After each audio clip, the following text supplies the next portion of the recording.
جو کچھ آسمانوں اور زمین میں ہے سب اللہ ہی کا ہے. بے شک اللہ بے نیاز ہے، لائق حمد و ثنا ہے.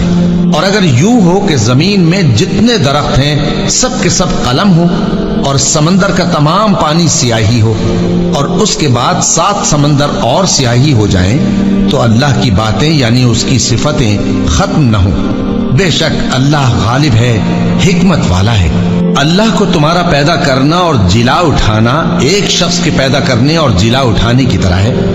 بے شک اللہ سننے والا ہے، دیکھنے والا ہے. کیا تم نے نہیں دیکھا کہ اللہ ہی رات کو دن میں داخل کرتا ہے اور دن کو رات میں داخل کرتا ہے، اور اسی نے سورج اور چاند کو کام میں لگا رکھا ہے. ہر ایک وقت مقرر تک چل رہا ہے. اور یہ کہ اللہ تمہارے سب اعمال سے خبردار ہے. یہ اس لیے کہ اللہ کی ذات ہی برحق ہے، اور جس کو یہ لوگ اللہ کے سوا پکارتے ہیں وہ سب باطل ہے. اور یہ کہ اللہ ہی عالی رتبہ ہے، گرامی قدر ہے. کیا تم نے نہیں دیکھا کہ اللہ ہی کی مہربانی سے کشتیاں سمندر میں چلتی ہیں تاکہ وہ تم کو اپنی کچھ نشانیاں دکھائے؟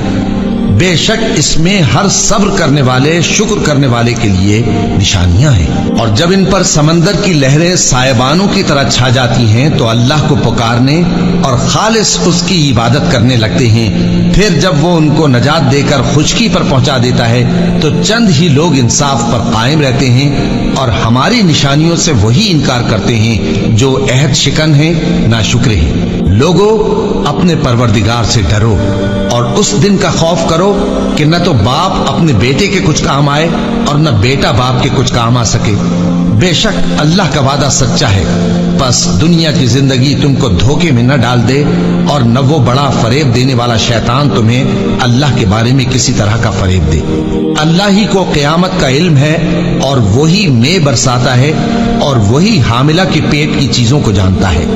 اور کوئی شخص نہیں جانتا کہ وہ کل کیا کام کرے گا، اور کوئی شخص نہیں جانتا کہ کس سرزمین میں اسے موت آئے گی.